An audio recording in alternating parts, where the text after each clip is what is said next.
Prayers to Charyas and Bhagavatam. Om Namo Bhagavate Vasudevaya. Om Namo Bhagavate Vasudevaya. Om Namo Bhagavate Vasudevaya. Narayanam Namaskritya Nam Seva Narottam Devim Saraswatam Vyasam Tato Jayamudire Master Praishu Vajreshu Nityam Bhagavata Sevaya Bhagavata Vanshuke Bhakti Babaji Naisiki Krishna Swadamo Bhagate Dharmagana Visa Kaladasta Drishamesha Puranakantanodita Sarayanta Sarami Shiva Yisike Sarvastavnita Tutasya Anyatsa Uche Krishna Toya Bhagavata Sivi Sarvashaya Pradishoke Pratyakshaya Naratikaya Bhagavata Krishna Shriyanga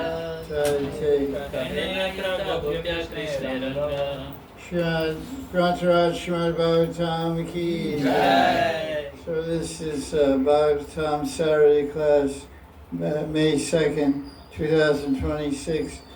We're discussing 9th Canto, Chapter 4, about Amrish Maharaj and Durvasa Muni and the descendants of Vaivasvata Manu and Ikshvaku and the different Mandata and different kings like that. So let's read a chapter summary from BBT for Chapter 4, 9th Canto. This is all, I guess, descendants in the Sun Dynasty. It's called Surya Vamsh. Ramchandra Bhagavan is also in Surya Vamsh. And of course, Krishna is in Chandra Vamsh. Saintly kings coming from Chandra, or saintly kings coming from Surya Dev and Vivishwan and Vaivasvata Manu, Ikshvaku, they're all Sun Dynasty. So here it says, the son of Manu, what Manu was that? Vaivasvata Manu, was Navaga. Navaga sounds like some Indian movie. The theme of Navaga's life was like this. He went away to do, I don't know what he was out doing Australia. He was a brahmachari in Gurukul. While he was away, his father was pretty old, so his brothers divided up his father's estate and cut him out of the picture. Yeah, he's a brahmachari. He joined ISKCON. We write him off, you know. He's not coming back. We don't have to worry about him anymore. We'll cut him everything. We were going to cut it 6 ways, now we cut it 5 ways.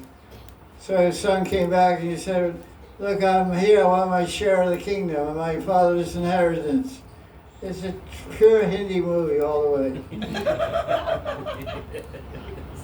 There's a shootout and, you know, chase scene and romance. And that's a Hindi movie. Dancing for 2 hours also.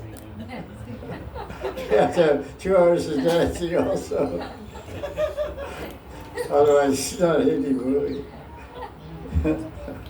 So the brothers are real clever. They said, our father, and we give you our father as your inheritance. And the father said, I'm not going for that. You can't give me away, you don't own me. They're really crazy scene. It's not a movie, it's a Srimad Bhagavatam, it's reality. It just shows you the world is, I have a phrase in English, nothing new under the sun. It's like this now, like we read about, kids being sacrificed and people eating kids. It was going on 1,000 years ago, millions of years ago. It's just a crazy world, material world. That's how the modes of nature create such perversion, time and time again. So we're not so much interested in all this. We just want to read all the Bhagavatam to understand what we're leaving behind. Because we've been born millions of times, and millions of years, and millions of situations.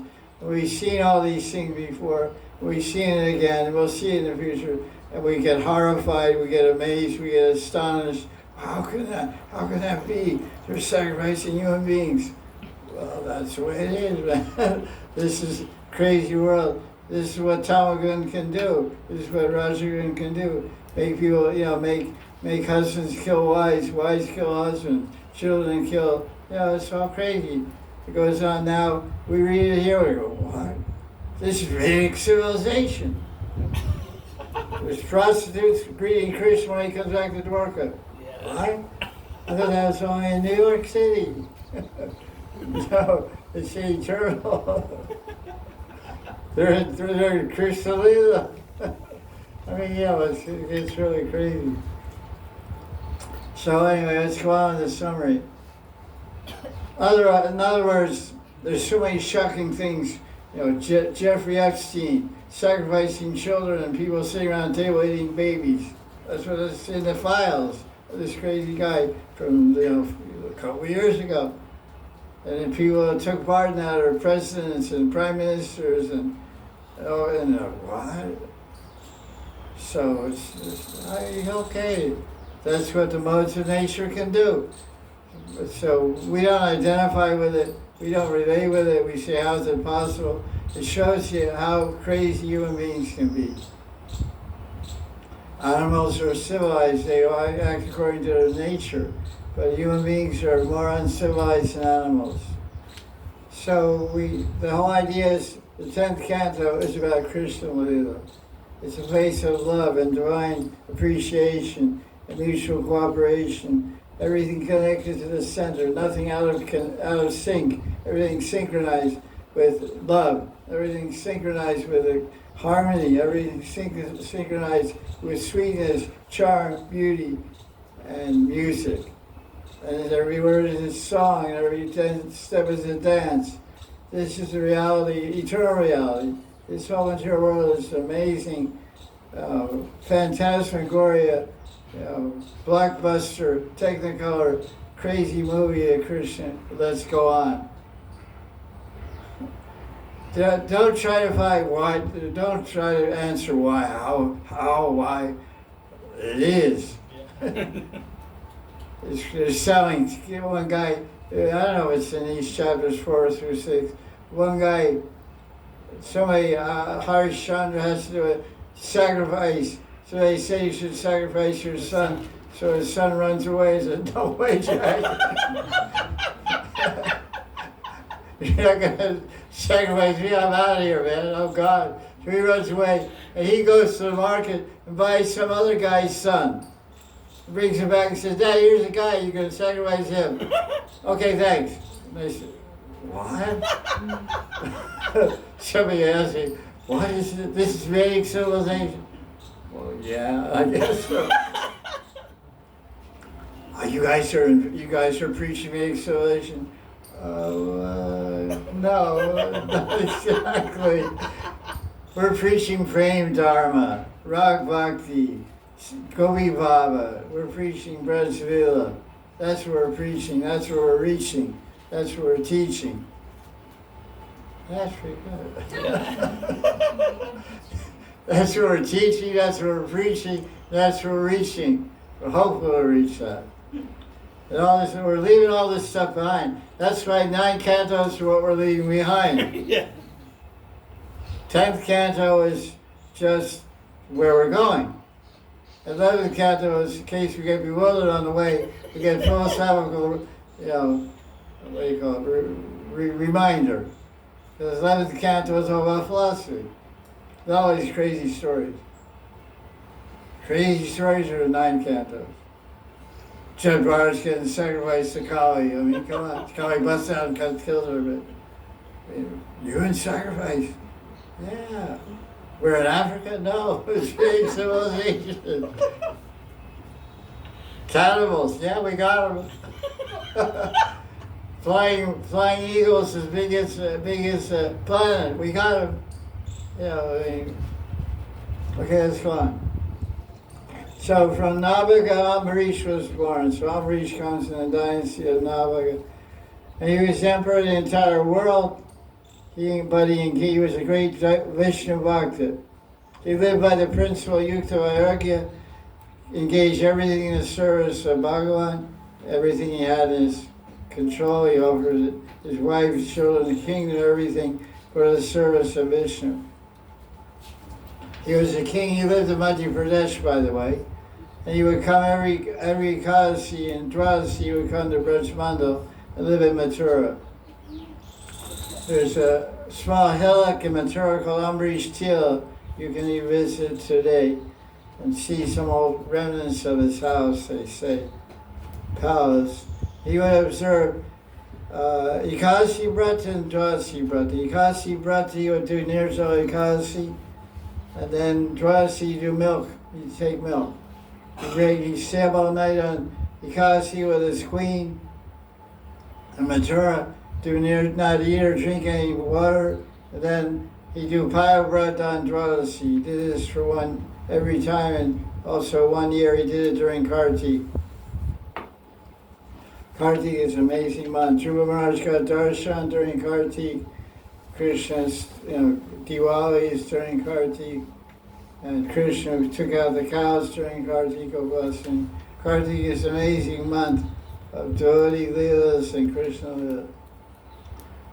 Tarasa came and Mathura, because Tarasa, remember, his ashram is across the river Yamuna from Mathura. Oh, is that Tarasa? Tarasa ashram? Yeah. Yes. I've never been there actually, but Gaudiya Math has a temple there. Narayan Maharaj built a temple there, isn't it? I went there. Yeah, he built a big temple there. It's the former ashram of the Rasamani. That's where the gopis went. I don't know if they went there. But anyway, the Rasamani gave a benediction. Whether they went there, some story like that in Gopal Tapani Upanishad, right? Yes, good. The gopis crossed Yamuna and all that, Krishna Brahmachari and all that. So the Rasamani came over to Mathura and visited Ambarish when he was breaking his Ekadasi fast. And Dharasa said he wanted to go to Yamuna and take a bath, because, rishis are always taking baths all the time. That's what when you live in holy places and you go to the Bank River, you see rishis. They're the ultimate laid-back guys, They spent 1 hour putting on tilak. Because they have nothing to do. They just chat, meditate. So I went to Yamuna I'm watching one rishi nearby, big jata and everything. He took an hour to put on his tilak. He had a stick, he mixed up in the sand, stick. I did it in 5 seconds, I sat there admiring so particular, everything. It's like, Paka, looks great, but an hour. I had to get the arts he got to do, make an offering on the cook offering. I got a lot of saving to do. He got no time for him. The timeless world, It's nice. We're all controlled by time. So the Rasa came and said, I'll go to Yamuna, I'll be back. So, we went there and took his bath for half hour, over Jal Tarpan for half hour, to peach trees, the 3 days of Yamuna Day, every year in all directions. And it was about an hour to by. And the fire time for breakfast is coming fast, going to end. So the Brahmin gurus, the Tirth gurus of Ambarish Maharaj, they said, listen, you have to break yourself fast, you have to take some water. Otherwise, you don't get any benefit, you and your wife, for your Ekadasi breath. So he said, what to do? I can't, the Satiti Narayan came, Dharasa came, and I can't eat before I feed him. So what to do? Taking water is eating and not eating. Okay, so he took water. So the Dharasa came back and said, I see a drop of water on your lip. I see a drop of water on your lip. You drank some water. Yes, I did. Okay, I curse you. I was like, oh my God. Took out hair. You gotta, make sure none of the hair falls on you. One hair came out, they created a huge demon. Imagine women have hair fall. It's very common women are complaining about hair fall all the time, So if every hair came out, came a demon, your problems would be finished because your husband would be finished. Your hair falls, but your husband doesn't disappear. That's the good news.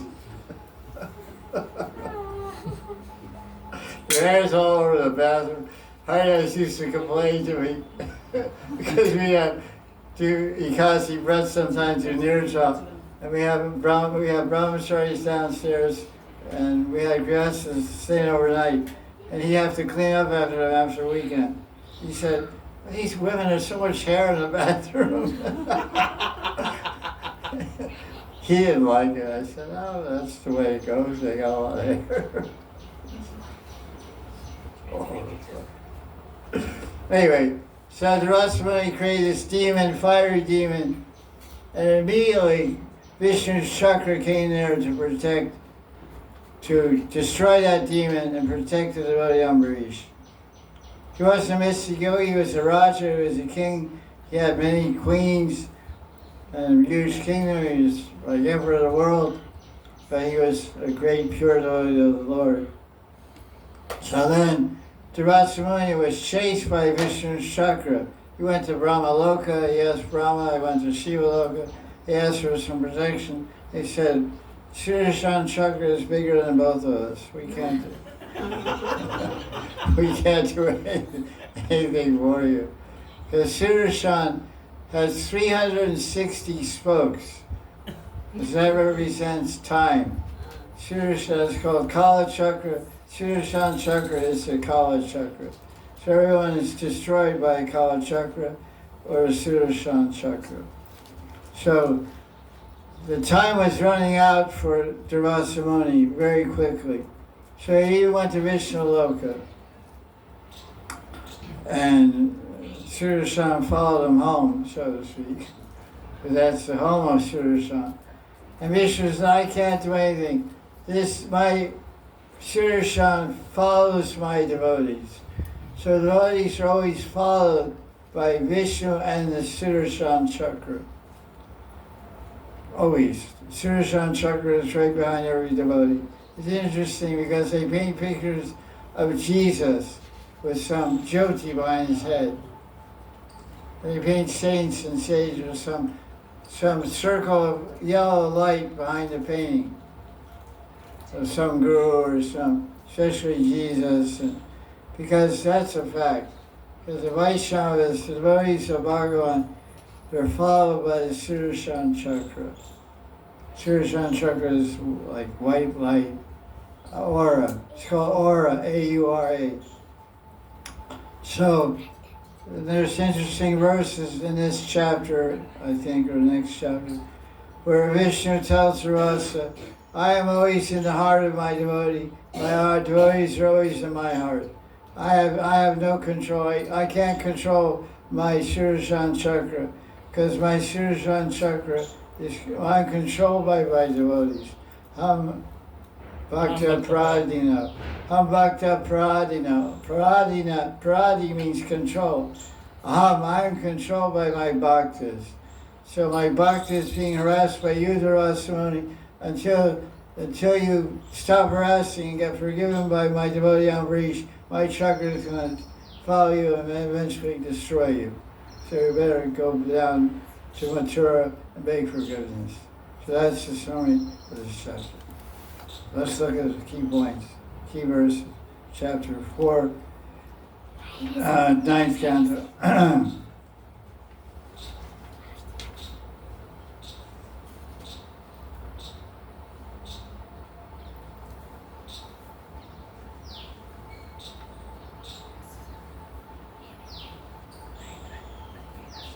The commentary on verse 2, Vishwanath Chakravarti, he says about this Nabhaga, when Nabhaga came back from being brahmachari and gurukul and all that, and he found out all the wealth of his father was distributed among his brothers,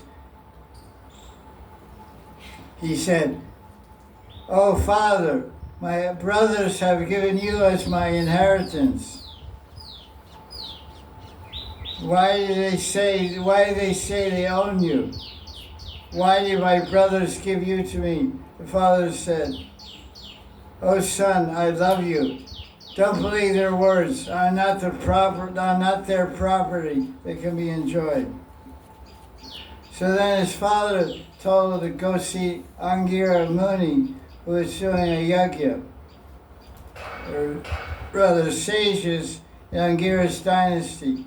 So they were doing a yajna, and they gave a bunch of wealth, because they're not attached to wealth. So all the wealth that they got from the kings they were doing yajna for, they gave to Navaga. So Navaga ended up getting more money and more wealth than his brothers. Interesting. Okay, let's go on. Shiva, there was a yajna for Shiva, and Shiva, of course, Adi Yogi, he's totally detached. So he told Navaga, "You can take all the wealth that was meant for me." If someone remembers this narration about Navaga in the morning and evening, he'll attain the goal, his or her goal. Amrish took birth from Navaga. So that's why it's about Durvasa and Amrish, but we have to give some background to what is Amrish's dynastic connection. In his Vedic Dharma, it's very important to have connection. That's an interesting point when you think about Vedic Dharma. They don't have this idea of independence. Independence is a Western concept, at least not Vedic. Vedic concept of reality is always dependence and always connection. No one is independent, no one is alone. Everyone has sambandha, connected. You can see even in legal forms in India, it has name, then it says S.O., son of. In the West, they don't have this. They don't have your name. You write Joe Smith. You're applying for a job. You don't have to say you're a son of anybody. So it's Indian thing. So this because because when they introduce themselves, they say, "I am Konteya." Konteya is the name for Arjuna. What does that mean? I am the son of Kunti. I'm identified by my sambandha, my relationship with someone else. I'm Arjuna. I'm Muhammad Ali. You ever hear him tell his mother's name? No. He is the greatest boxer. I'm me, that's it. But India doesn't have this. Like I'm Yashoda, who are you? I'm Yashoda Nanda. I'm Nandalal. I'm the Lala of Nanda. So this is a very interesting, you'll see it throughout the Bhagavatam. Everyone, it's very important to introduce the character by telling who's his father, who's his grandfather. One person made a chart, it was a BTT article about 25 years ago, family tree of the Bhagavatam. Maybe I'll print it out and give it to you guys. It's really elaborate chart, it's very easy to understand. Sriyavans, Chandravans, and coming down, and you can trace out who's Kunti, and it's a very interesting chart. It was a double page centerfold, that's funny. Centerfold of BTT, 2 pages. Family, his name. Krishna is the son of Nanda, the son of Parjanya goes, Samadata, and it goes up. So that's what we're seeing here. The Navaga is the son of Vaivashvata Manu and Ikshvaku. And it's really makes your mind go crazy, or so many names. Just like Indian families. In America, or in most countries, you have father, mother, grandmother, grandfather, uncle, aunt.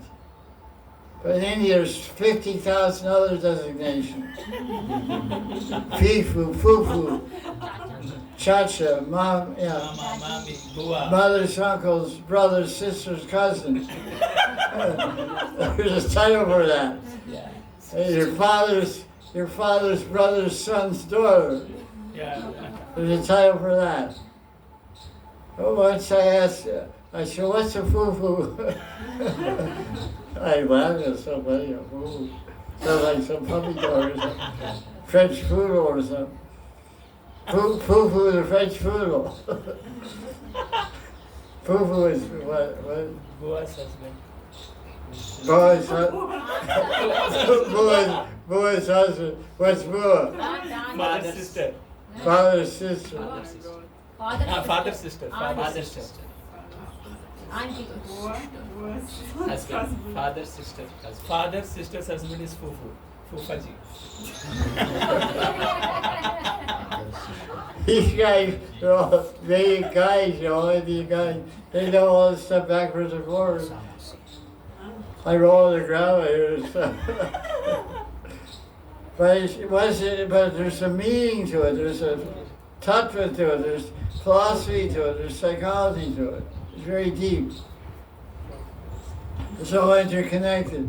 We are not. We are united. We're humanity. It's not one group. There's 500 groups. That's why it says in Mahabharata, when you attack the Pandavas, when you attack the Kauravas or Pandavas, there's 105 guys after you. The 5 Pandavas plus 100 sons of Dhritarashtra. Because they're all Kauravas. They're all Kuru dynasty. And they're broken into Kauravas and Pandavas. One dynasty. Kauravas is Kuru is Dhritarashtra. Pandavas are Pandu. So if you attack anyway, they all come together.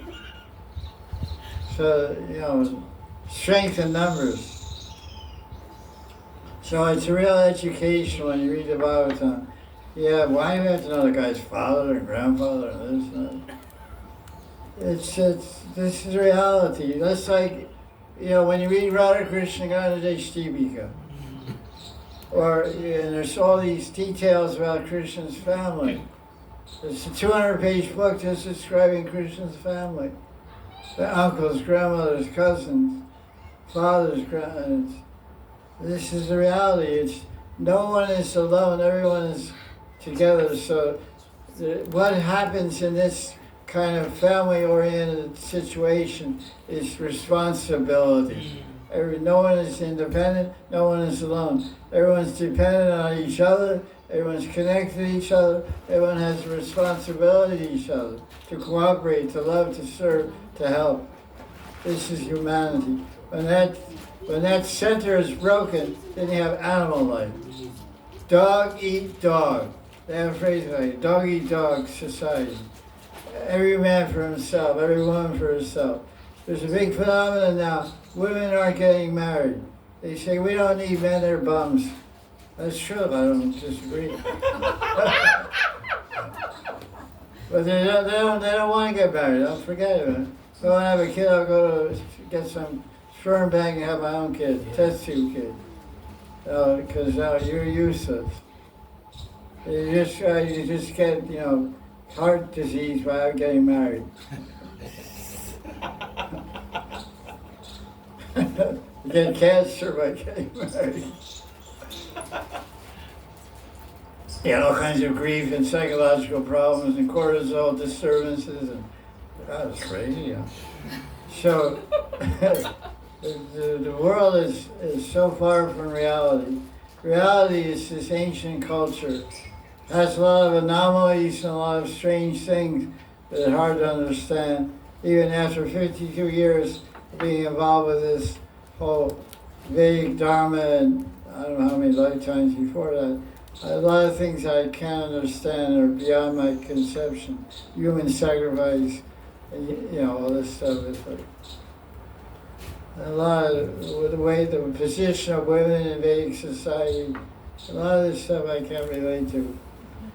But some of it I appreciate. There's a lot of depth to the idea of sambandha and dependence. These are realities. These are working realities are going on in the spiritual world also. But some things are all products of Maya Shakti. They're not going on in the spiritual world. It's not sacrificing human beings in the spiritual world. That's for sure. Okay, let's go on. We're not going through this. Okay. Now we get to verse 18 through 20. Let's hear a Sanskrit, Gopalji. Savai Manan Krishna Padara Vindayo Vachamsi Vaikunta Gunanuvarnane Karo Harer Mandiramarjanadishu Shrutin Chakarachyuta Satkatodaye Mukundalinga Alaya Darshane Drishau Tadvritya Gatra Sparshenga Sangamam Granam Chatatpada Saroja Saurabhe Srimat Tulasya Rasanam Tadakride Pado Hare Kshetra Padanu Sarpane Shiro Rishikesha Padabhivandane Kamam Chadasye Natu Kama Kamaya Kamyaya Yatottama Shloka Janashrayarati. Thank you. This is the most famous verse from this maybe all-night canto, but well, no, this is not the most famous. Other verses are, but this is a very famous verse, especially with Srila Prabhupada quoted the first two padas. There's 4 padas, 4 lines in each verse. So the first 2 padas of verse 18, chapter 4, Canto 9. Savai Mana Krishna Padaravindir Vashamsi Vaikunta Gunana Varnane. Because wherever your mind is, that's where you are. And where are you? You are 5 senses, mind and 10 senses. So where your mind is in Krishna, then your other 10 senses are in Krishna. Your 5 working senses and your 5 knowledge acquiring senses are absorbed in Krishna. So the first thing he said, Savai Mana Krishna Pada Aravinda. My mind is fixed on the lotus feet of Krishna. Therefore my hands, my feet, my belly, my reproductive glands, everything is absorbed in serving Krishna. My eyes, my mouth, my everything. Then, that's his mind, and Vachamsi is speech, Vaikunta Guna, Varna. Varna means category, distinguishing characteristics. Varna, the color, the Varna, the classes, the differences, the qualities of Vaikunta. So I'm always speaking about Vaikunta Nath, Vishnu, and thinking about him. And then he goes on walking to the temple, worshiping everything. It's a great verse. Then Vishnu's commentary. These 3 verses describe the sadhana to get prema. Means, in other words, engage all your working senses, all your knowledge acquiring senses, your 11 senses in the service of Vishnu, Rama, or Krishna, and you'll get prema. That's what he's basically saying. Now let's go on. Okay. Verse 27. Ambarish considered everything he had temporary. He gave up his attachment to his palace, his wife, his children, friends, relatives, his elephants, chariots, horses, jewels, everything. That's a good idea. That's not. In the month of Kartik, well, I mean, that's a crappy apartment somewhere. A handful of clothes that are cheap. And a pair of sandals that cost 100 rupees. A 10-year-old car. But we had to renounce. It's a joke. But the main thing we have to renounce is our ego, our sense of being different from Krishna, being independent of Krishna. So then, he observed the vow because he's right aside verse 30. And he bathed the deed, all this stuff. He gave all kinds of charity to the Brahmins. With the Yamuna, bathed in Yamuna every day. Then of course, okay, we have verse 43. Durasa came, and he got angry because he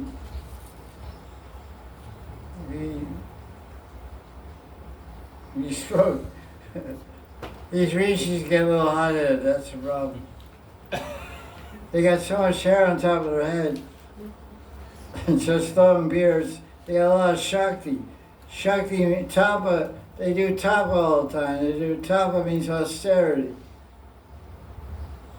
Denial, fasting, and walking barefoot everywhere, and not shaving is also an austerity. And so they get a lot of tapa balam, strength of power of austerity. But tapa also means fire. The word tap in Sanskrit means fire. So they get very fiery. They get very fiery intelligence, a very fiery nature. So unless they meditate constantly, they can blow their stomach. They get angry. That's the only danger. The only danger of tapasya is to produce this fire of anger. Anger is fire. Anger is fire. So he got angry. And he said, "This king is intoxicated. He's a non-devotee. He thinks he's a controller."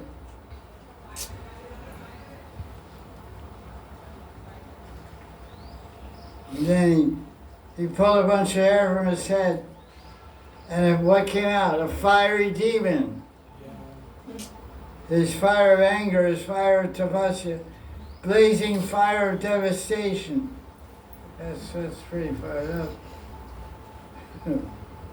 Chusami or whatever. What is it? Krityam kalana analopam. Anala means fire, huh? Yes. Yeah, upamam.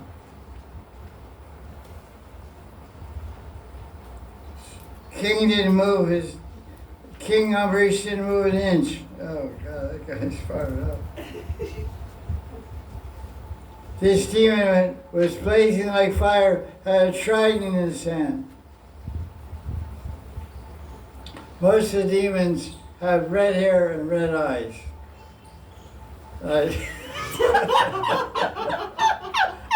This is a story I always tell. Sometimes I meet with Hydra Baba, Hydra Dasi. He is my good friend, and when he was here, still is my good friend. But we meet in his room, the two of us, and we get talking about philosophy, and he always have his opinion, and I would quote Shastra. He would quote his ideas very convincingly also. And he would get angry. And I said, Hydra, you have red hair and reddish brown eyes. When you get angry, your eyes turn fiery red. And how come all the demons I ever saw described in Bhagavatam are described as having red hair, red eyes? There seems to be some connection. And he said he would grab my neck. He said, "Yeah, I'm a demon, I'm going to eat you." He started strangling me. Lovingly strangling me. I'm still here, though. He's a strong guy, So we had this joke going on, So I like when we come across these fiery demons, I remember Andrew. Andrew was a very fiery guy. Devotee. Great devotee. So Prabhupada has a commentary on verse 44, page 122. We can look at that. Fiery demon, ready. How many times you guys heard this story? 20 times?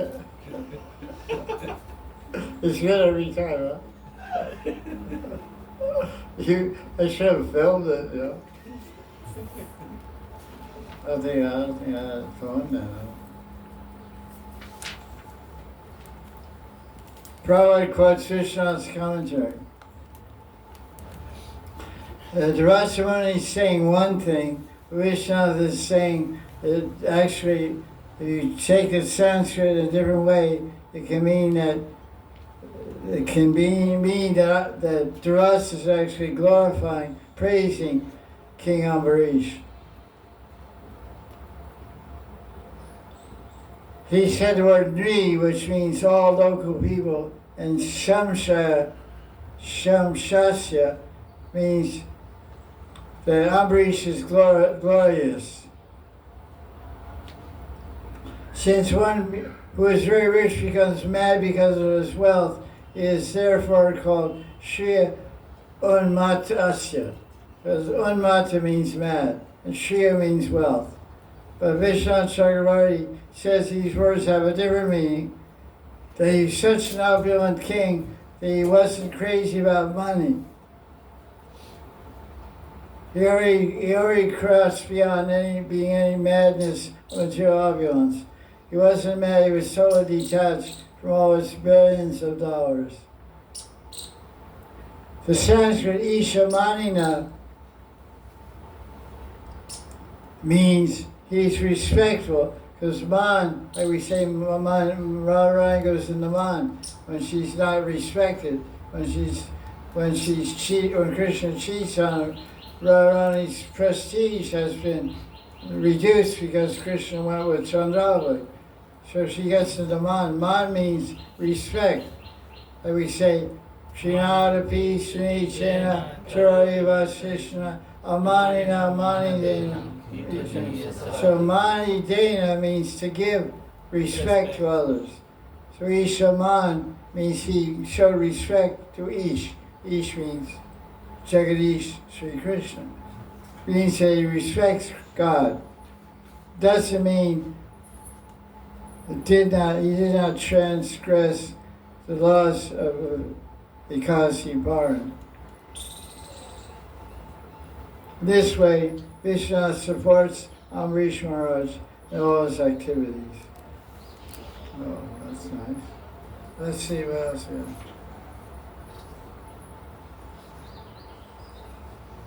So Vishnu's disc burned that demon to ashes. Dhruva ran everywhere, sky, earth, ocean, Swargaloka, everywhere the disc chased him. He went to Vaikuntha.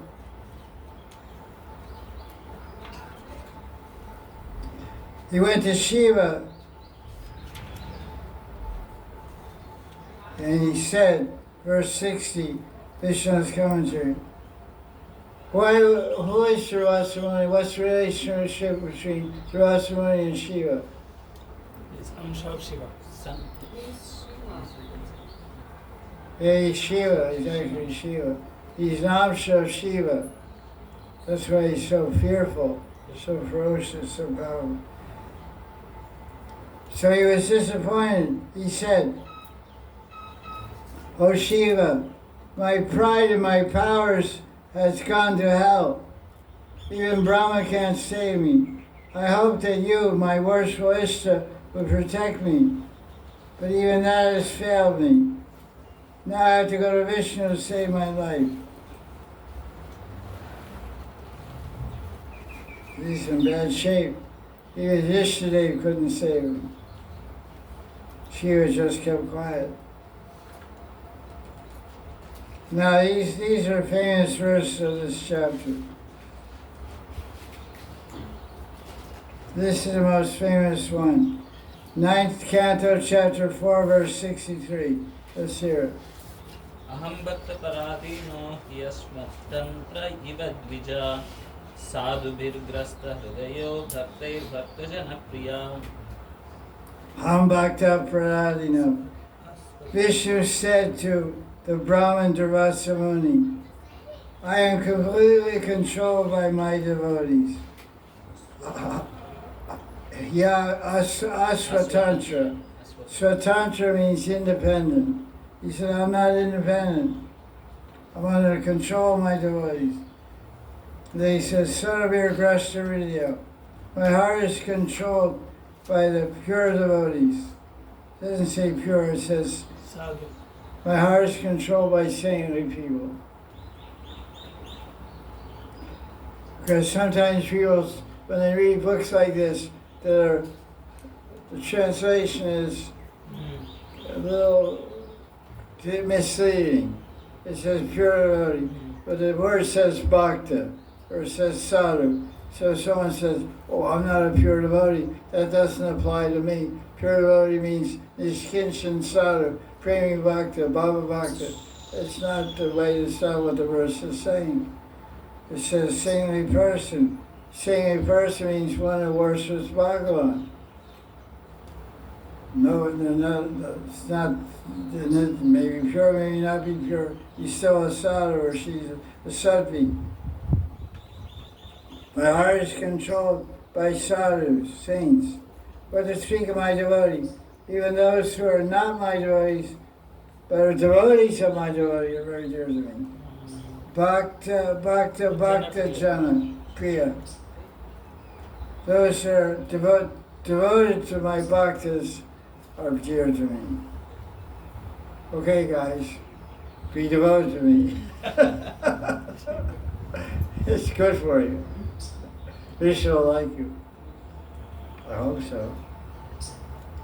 Seeing a liberation which I want to give them is not attractive, I forcefully give my heart. This is Vishnu speaking to Durvasa. Because I want to give everything to my devotees. I want to give them mukti. I want to give them dharma. I want to give them art, kam, moksha. But they don't. They say, I don't want it. They say, sarva dharma prasiddha, I don't want it. So what do? I give my heart to them. Accepting that, they make it my heart, one with their heart, and fix it there with devotion. Actually, this word grasta, what is grasta hridaya? What does grasta Grasta mean? means control. Chandragrahan, grasta, control. This means, what's the different meaning, is implication of the word. It means to captivate, Capture. Yes, capture. capture. Yes. Grasta means to, it's a very important word. It's called I don't know what the syntax, not syntax, but the deeper meaning of the word. It doesn't mean just, hold or, No, it means it's not like this. like, To eclipse or something, to control, like grab. mean, probably like you hold a bird in your hand, like a little sparrow. You put him in here, put him in your hand like that. That's what it means. Grasta hridaya means that they always hold Krishna's heart. Like that, they hold his heart, they hold Vishnu's heart in their hand. They grasp it. They fully captivate it. Vishnu's saying this. So, if somebody holds your heart like that, you can't get out. Say, if a bear hugs you, what are you gonna do? They talk like that. The expression bear hug on wrestling. 500 pound, 500 kilo sumo wrestler versus Govinda. So he wrestles ours right. That's grasta hridaya. You weigh 85, 190 kilos or something. You grasp your finish, man. So that's what hridaya grasta means. It's a very important phrase. Because I read commentaries on this verse, all the commentaries, they go deep into this phrase, grasta hridaya. Sarabhir grasta hridaya.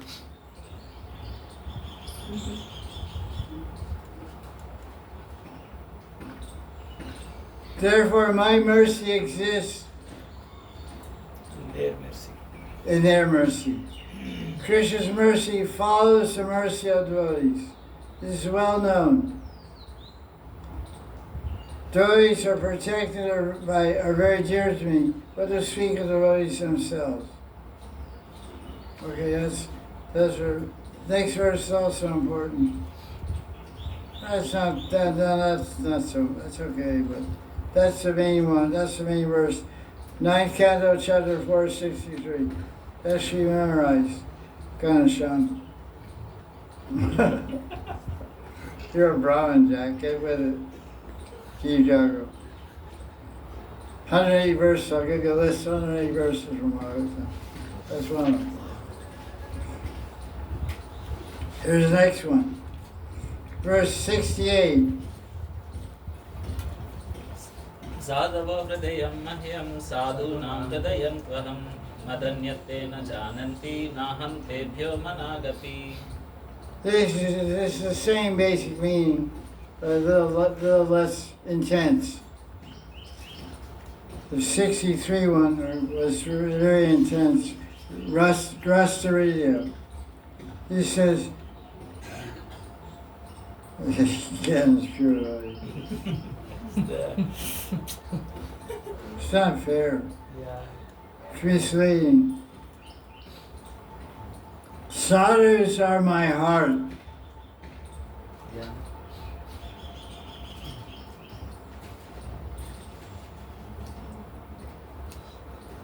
If my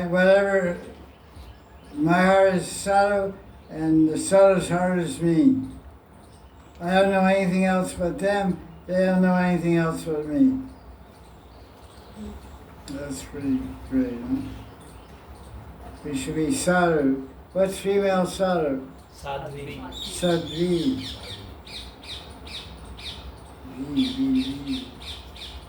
Okay, chapter 5. Amrish saves Durvasa. Brahma couldn't save him. The fiery demon couldn't save him. I mean, he wasn't trying to save him. I mean, Brahma couldn't save him. Shiva couldn't save him. Vishnu couldn't save him.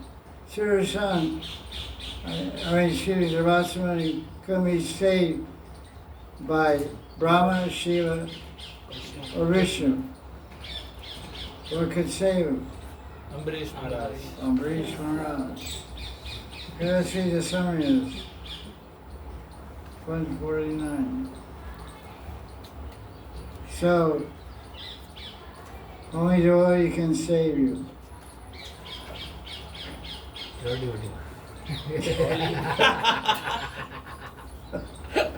You're a devil's advocate, man. Smart guy. You're basically a good joker, that's all. You're good for that anyway. At least you have some good quality. Good, you're a famous joker, I should. Up and coming. Junior joker. Not senior yet. Chapter 5 summary. Amrish offered prayers to the Sudarshan Chakra.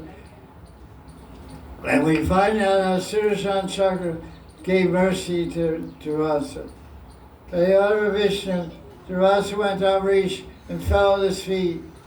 But Amrish felt embarrassed, and he began to offer prayers to the Chakra to stop burning up Durvasa.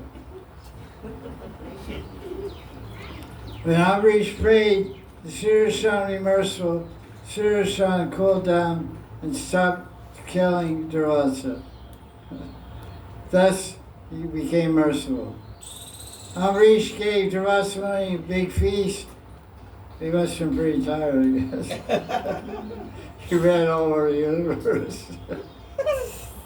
You guys walk around Govardhan, you eat like for 5 days out of it. It's sprinkler. That's it, man. Walked over the whole universe, ran. It was a great painting of this, actually. You ever see that painting? I gotta find it. It's really cool painting. I gotta find it.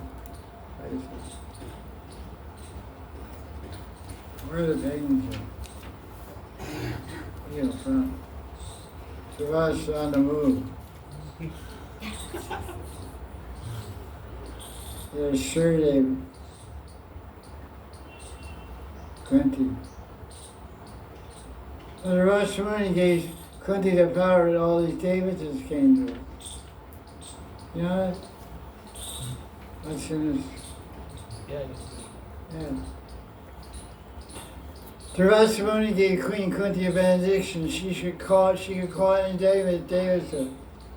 So she called different Devatas and said, I'm here, I want to give you a kid. So that's how the 5 Pandavas came. Yes, right. Gotta watch out what you call for. That's pretty wild. This guy's some cool stuff. Chandra Parasura. They're exciting canto. Chandra breaking the bow. Shiva, Bhagirata, Yeah. Sunset Sagar is good. Ganga. King Sagar and Ganga. Amrish, they cooling down the disc. I thought there was a. Yeah, here it is. This, I'll get this on the counter here.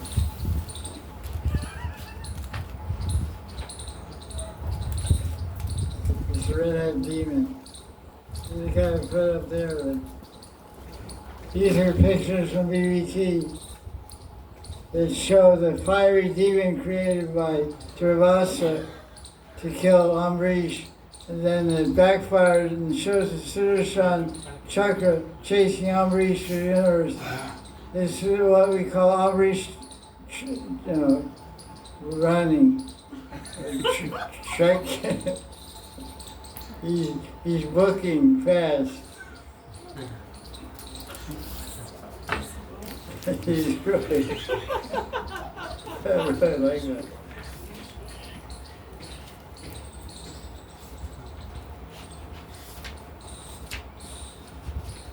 This is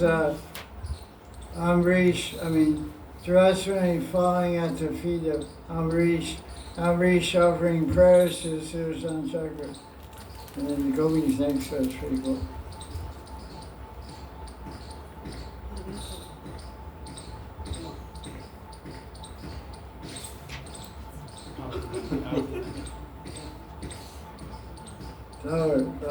Okay, anyway.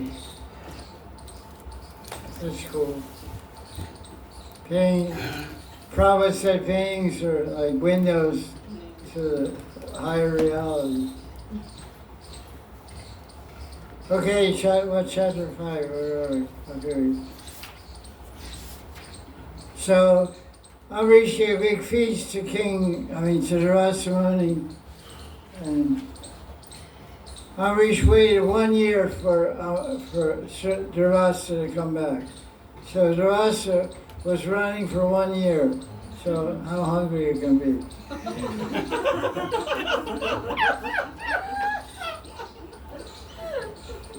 6 hours go by, you get so hungry. That's 1 year. So Amrish went to Mansarovar, he gave up his kingdom, he went there to do bhajan. And that was amazing. So that's the story. Let's see what we have in this chapter. Chapter 5. 1 year he stayed in the same place for 1 year. Amazing. What kind of people are these? You fasted for 1 year or what? He drank water. He drank only water. You drank only water? For 1 year. Ambarish Maharaj. Oh my God. That's why I went to Mansarovar. he merged with the water, I guess.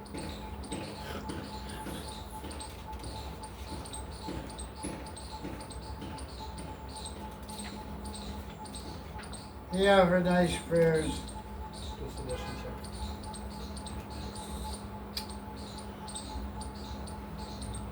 The Sudarshan Chakra became peaceful and stopped burning the Brahman. Durvasa, freed from the fire, became joyful, and he blessed Amrish. Durvasa Muni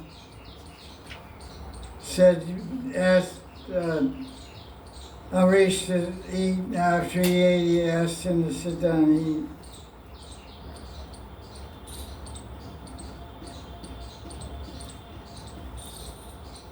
amazing. Drank water for 1 year. Let's look at verse 24. Brothers, comes right now. It's amazing, these personalities. You read about them, how they do what they do. Prabhupada's commentary on verse 24. What's the Sanskrit there? Gatota durva sasiso barisho vijopayoga vipavikrama aharat Rishir vimoksham yasanam cha vikshya mene svaviryam cha paranubhavam. It's just a verse about food. Dhruva had a big feast, then he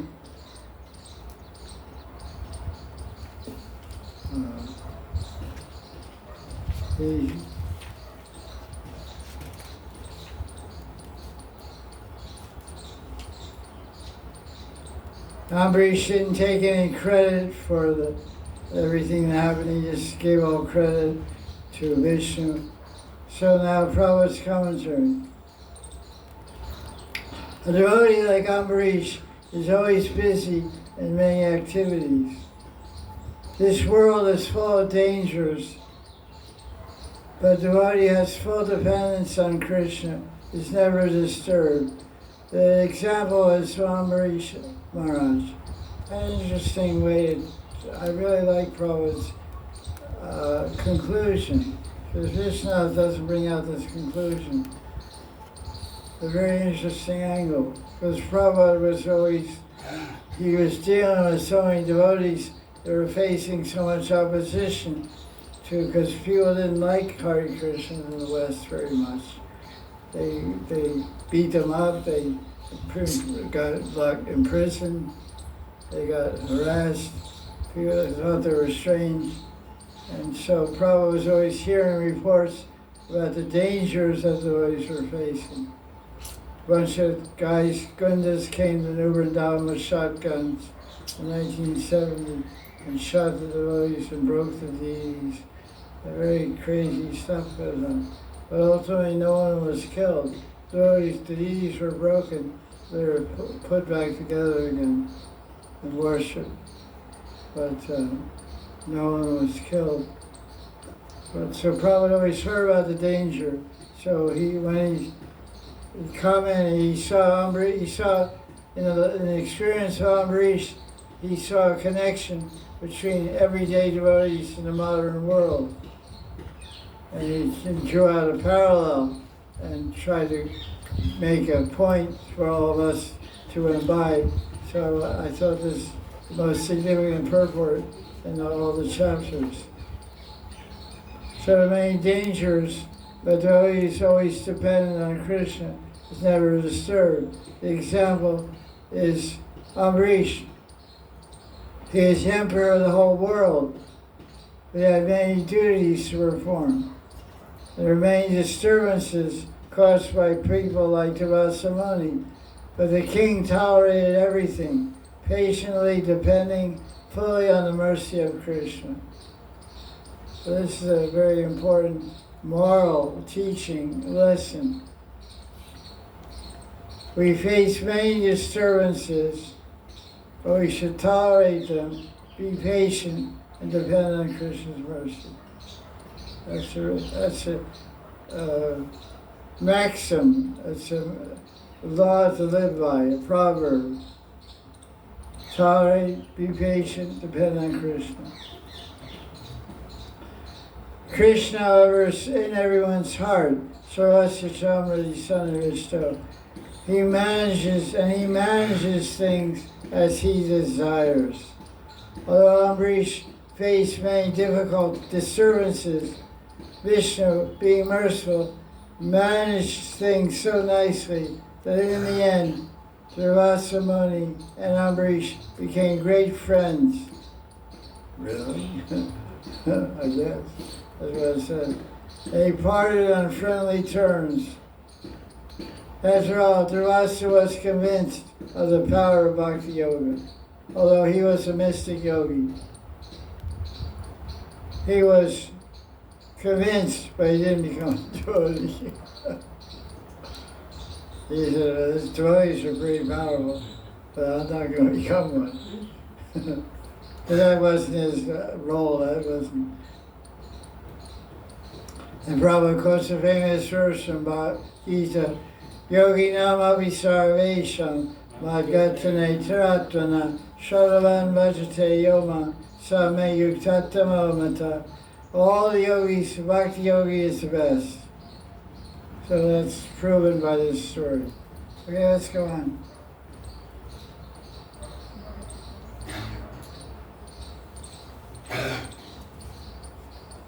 Verse 27. Anyone who speaks about this story of Amrish and Durvasa, or even thinks about it, will become a great devotee of the Lord. Well, that's a pretty easy way to do it.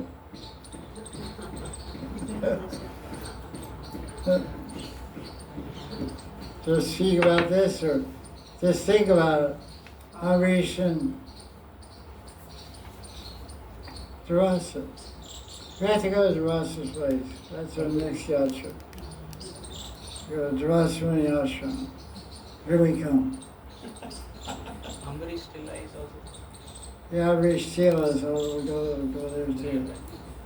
It's in the city itself until verse 27. Oh, that's the process thing. Anyone who chants or thinks of this narration becomes a pure devotee. Vishnu gives a very interesting example. When one is eager for more money, when it's not satisfied, if he becomes a millionaire or multi-millionaire, who wants more and more. The same mentality is present in a devotee. That there's more. It's not that. Not that devotees also want money. Devotees never satisfied thinking, this is the limit of my seva. The more one does seva, the more seva one wants to give. This is a devotee. Amrish was a family person, a king, but a pure devotee.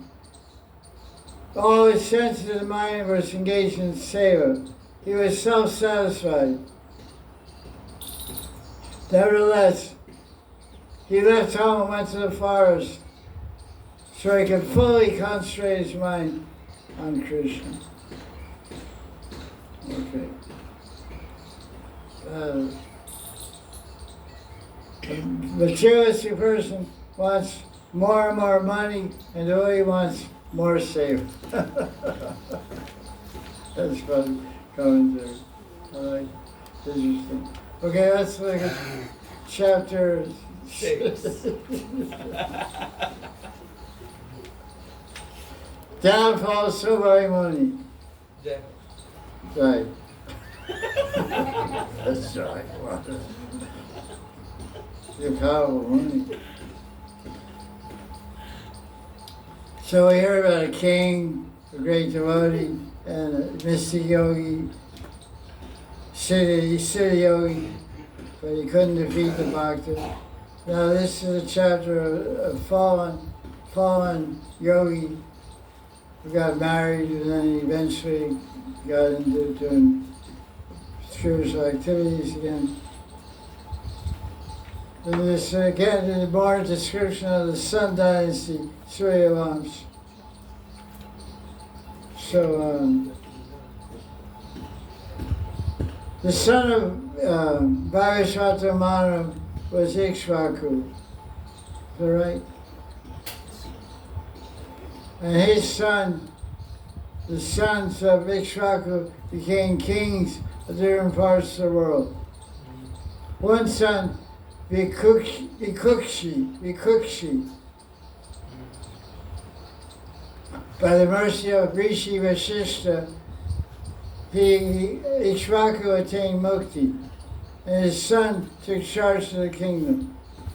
Vikushki's son fought with the demons on behalf of the Devatas, became famous as Puranjaya.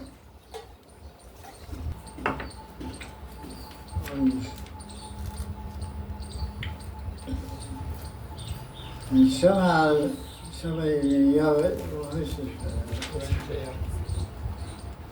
There was one of his descendants, Yuvanashva, had no sons. So the sages did a yajna, and they prepared some special water that his wife was supposed to drink and get a son. But at night the king got thirsty, and he saw the lotus with the water. He drank the water, and out of his stomach came a kid. Out of his belly button? No, No. his right rib. Okay, nice. Bible stuff. Yeah. Also Buddha. Buddha was born from the belly. No, Buddha was born from his mother's side. That's cesarean. Yeah, natural cesarean. Figure that out. Yeah, I don't think I can. My figuring doesn't go that far.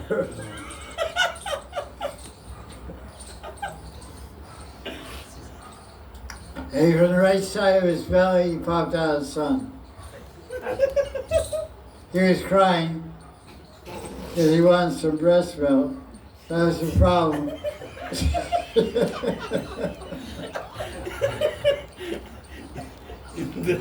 So he second cigarette in his mouth. And he shut up. Who is this guy? Indra gave. Mandata. I said that person Mandata. Imagine that he was describing his birth. You know how you were born? Well, yes, long story.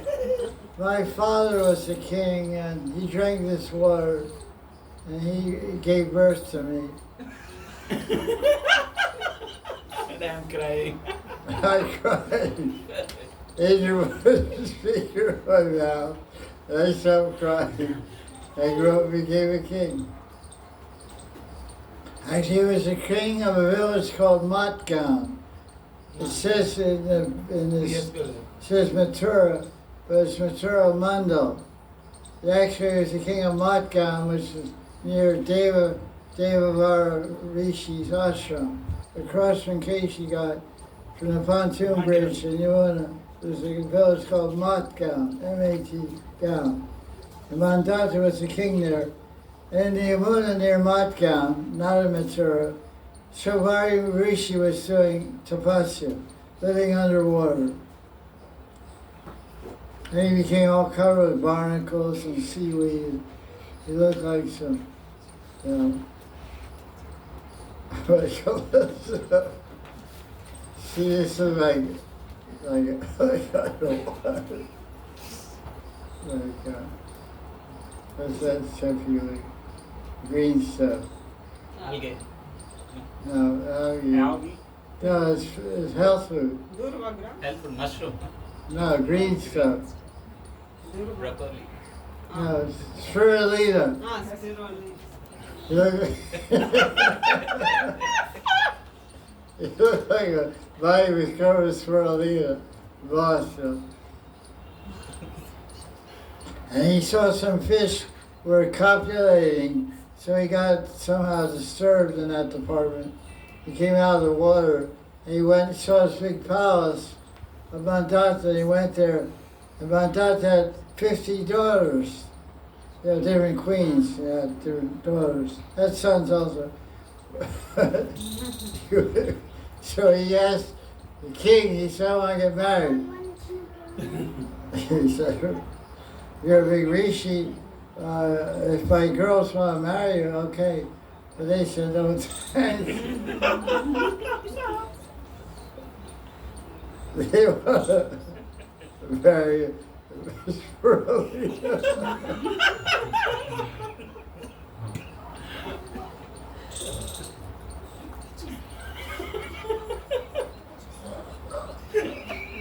So he figured out that he wasn't looking too good. So he used his mystic city, became very beautiful. Came back. He went away, came back. He was dashing and handsome and beautiful and powerful. So he came back, and the king went out to call his daughters and said, "Who wants to marry her?" Hey, me. 50 girls said me. Okay. So my daughter said, "Hey, Rishi Baba, can you handle all these girls?" Yeah, I'll take them all.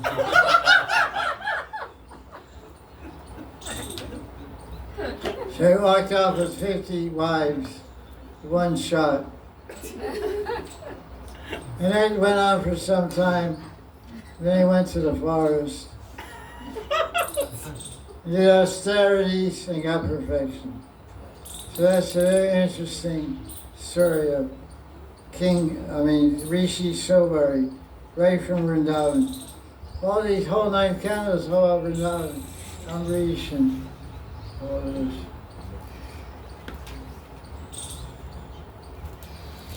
Famous story. Sobari Muni. I don't think there's any picture of him. Is it? I haven't seen.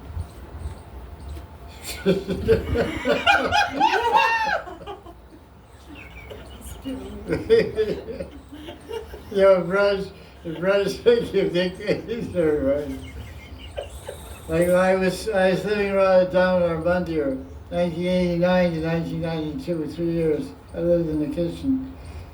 And everybody gave me a nickname, Nidhi Baba. Nidhi Baba, they call me Nidhi Baba for some reason. Yeah. So, this,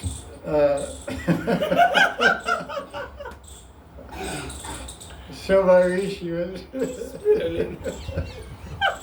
supposed to be a Baba.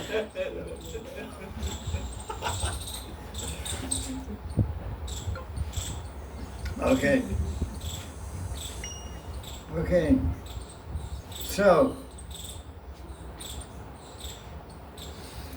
I think that's about it for chapter 5.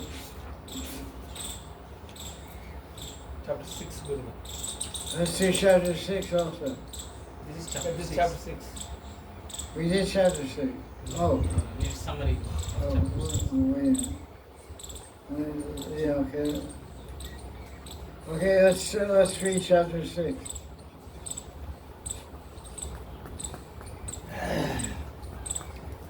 Okay, basically an astonishing story of Ikshaku.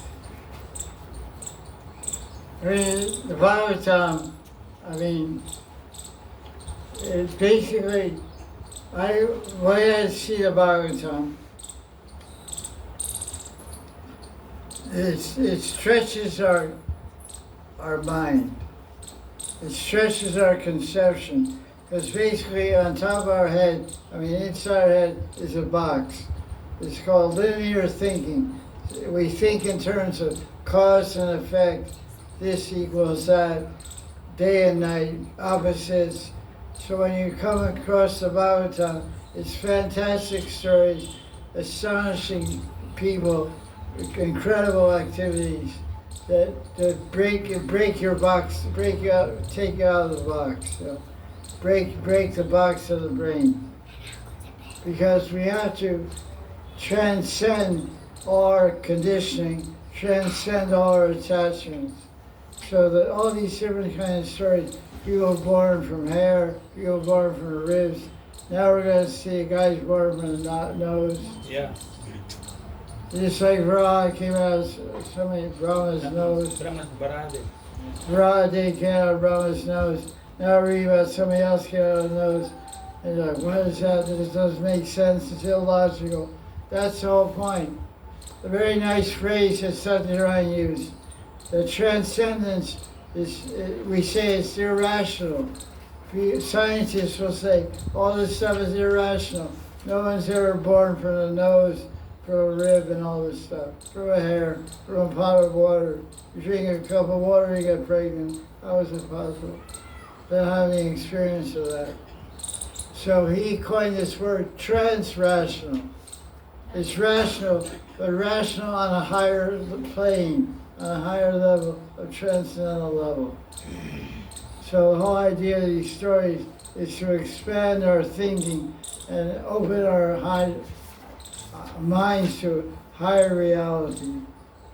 So let's see what this chapter 6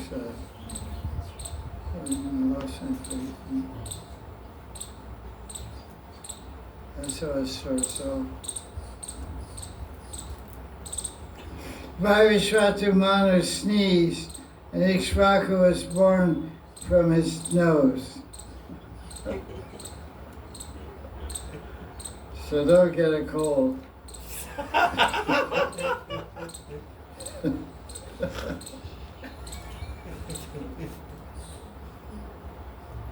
Amazing. He is the 10th son of Vaivashvata Manu. So when you read something like this, how do you respond? And what do you think? What do you think? All these fantastic things. We cannot understand with our limited brain. Yeah, it's inconceivable. There's in the Tattva Sandarbha, Jiva Goswami says, unless one accepts that Bhagavan, the Absolute Truth, has a Chintya Shakti, inconceivable power, you can't make advance in the spiritual life. So the whole idea of these fantastic descriptions is to create faith in the invisible, create faith in the intangible. You can't see spirituality. You can't see the Atma. You can't touch the Atma. It's intangible. It's invisible, but it's there. So the spiritual realm is invisible, it's intangible, but it's there. In the first in Adi chapter 5, verse 28, there's a verse that describes where is Vaikuntha. It says Upari. It says Sarvakata. It says it's everywhere. It's up, it's down, it's everywhere, it's spiritual world. Not people say where's spiritual world? People point out it's everywhere. It's consciousness. It's a realm of consciousness. So the Bhagavatam is supposed to stretch our mind to the point of breaking, break the bondage, break the bind, and after your mind breaks, you travel on the wings of faith. The wings of faith will show the spiritual reality. So you can't have that faith, you can't get there. What's that verse? Yesterday.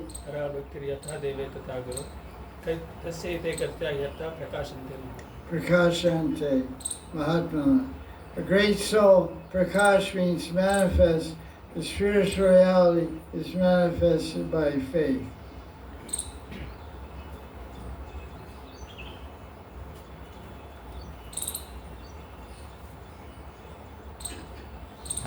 King Ikshvaku followed the instructions of his guru Vasishta and attained perfection after giving up his body. That's verse 10. Let's go on.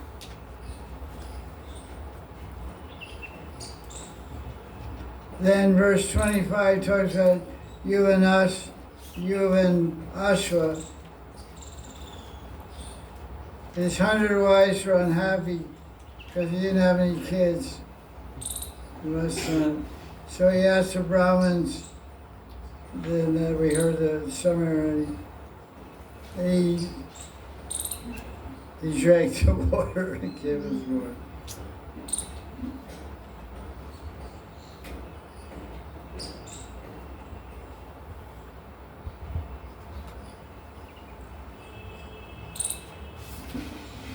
Kid was crying.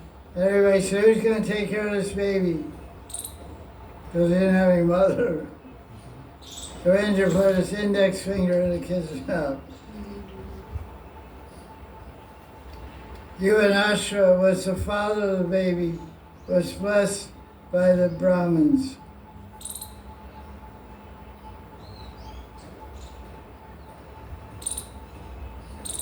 The son of Yuvanashra was Mandata. That's how Mandata comes in the picture.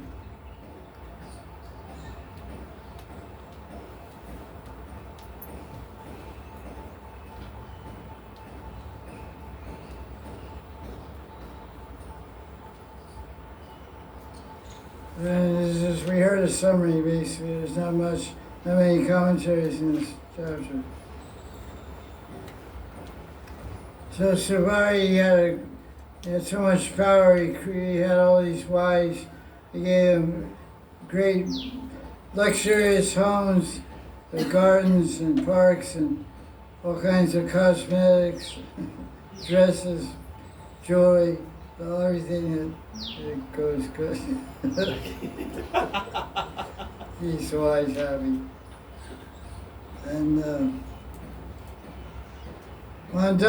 King Mandata was astonished when he saw the opulence of Savari.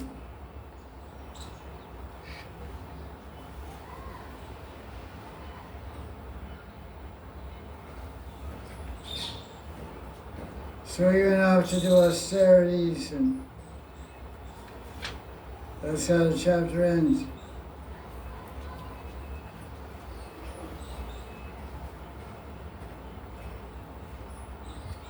And this is really wild. So at the end of the chapter 5, Savari was Agni Beer. So Agni Beer. Yeah, he gave his body what's called Yoga Agni. He just increased the fire of his body and self-emulated himself. He burned himself up. It wasn't cremation. He just, like that sage in Ranavari, the village near Koshi somewhere. Ranavari, he gave up his body in separation from Radharani by burning himself up. So he did that, and all the wives entered the fire. That's what it said. They followed him. The husband went to spiritual realm, and the wives followed him. That's how the chapter ends. The next chapter is chapter 7 through 9. We'll do next week. And then next week is 9th. That'll be the last class, because then we have Purushottam classes starting Thursdays. 16. 16. 15. 1 day before you are starting. Yeah, 1 day before I start around. Classes start at 16. Okay, any questions on these amazing stories? That's interesting.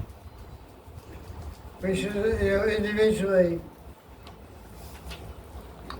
whenever you meet, when you read Bhagavatam, and you find all these amazing occurrences, we should think, why is this being told to me? Why is Shukadeva presenting this? Because what is the ultimate? He fix this book. It's not fitting probably.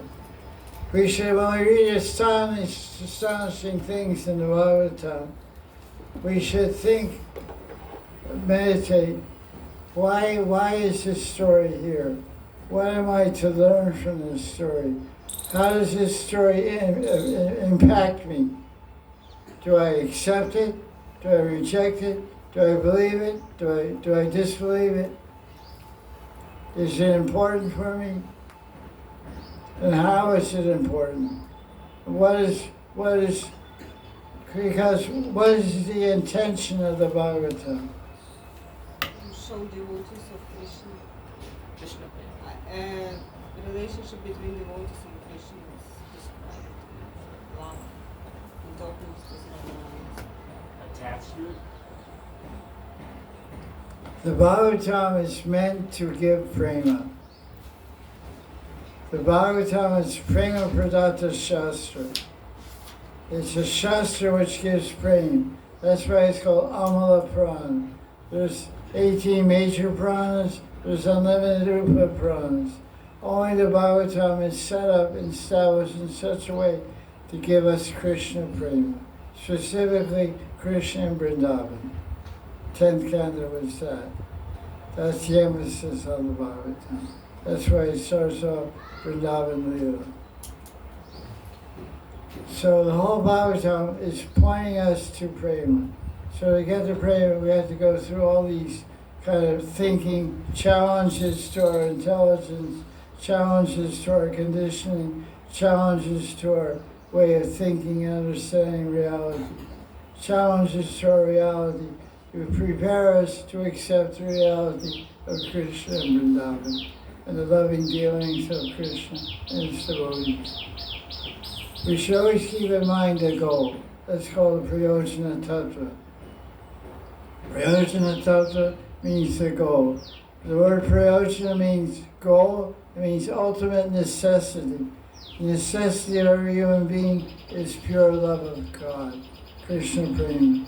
So, Bhagavatam, we have so many misconceptions, so many hang-ups, so many fears, so many phobias, so many conditional ways of thinking and foolish ways of understanding reality, and fears and non-acceptance and intolerance of the unknown.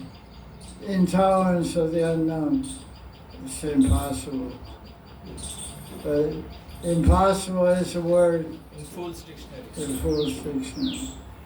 So Bhagavatam is meant for expanding. Expanding our, first we have to expand our mind. Everyone has a heart, but the heart is covered by the mind. Our hearts are very much covered by our mind and our thinking.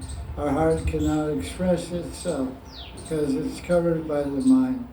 So the Bhagavatam, 9 cantos of the Bhagavatam are to remove the covering of mind over the heart. Cheto Dharma Marjana. So I love the Bhagavatam because it's an atom bomb to the mind. Mind, you have to lose your mind. So it elevates, it liberates, it elevates, liberates, and enervates. Enervate means to fill you with devotional energy. Elevate, liberate, enervate. Enervate, it's a word in English, means to enthuse with devotional spirit, fill with loving sentiments and energy and ecstasy and joy. This is the purpose of Bhagavatam. So it's fun. It's like, wow. Like I look at the Bhagavatam like a fun movie. I said, well, that's cool. Julie, that, yeah, why not? Have a kid through your nose. Okay, cool. Flying pigs. Okay. Pigs that fly through the sky and fight demons. Okay. You have Lord of the Rings. Princesses riding dragons. You have Avatar. Mermaids dancing in the stars. I mean, you know, if that's true, anything's true. Bhagavatam is way beyond that. Because Bhagavatam brings you to a perfect conclusion. All that stuff is just crazy entertainment. Really crazy entertainment. Avatar, Lord of the Rings, dragons spitting fire. Exciting stuff. But there's no conclusion. Yes. There's no siddhant. There's no prayojan. It just comes and goes. But this Bhagavatam will take us to Krishna. Guaranteed. It's like an airplane wing, you know. We're getting close to almost 10th canto. By Janmashtami will be in 10th canto. Before that. How many chapters more? How many chapters in 9th canto? 24 chapters. 24. 24, so we finished 6. Yeah. 18 more. 18 chapters. 6 weeks. 6 weeks. So May and June is Adimas. June 15 Adhik Maas. So June 15 to July. Around August 1st. So Janmashtami will start 10th canto. Nice. Any questions? So I'm saying these things to think about, you know. Bhagavatam is a book for contemplation. It's called Shravanam Mananam. Shravanam Mananam. Shravana means hearing. Madan means contemplation. You have to hear, you have to think about it, and then you can speak about it. Kirtan. Shravana is a bridge. Bridge between Shravana and Kirtan is Madan. It's not one of the 9 limbs like by Prahlad Maharaj in 7th canto, but it's a limb of bhakti. Madan means contemplation. It's different than dhyan, different than swarm. It's manana, it's different. Hear the subject matter and contemplate. Bhagavatam said this, what does it mean to me? What is the purpose? How does this connect to my prayojan? How does this promote me to the goal of prema? How does this elevate me? How does this liberate me? How does this enervate me? These kind of questions. And you'll find so much depth in Bhagavatam, so much power, so much sweetness, so much fun. Jai Jai Shri Radhe. Jai Guru.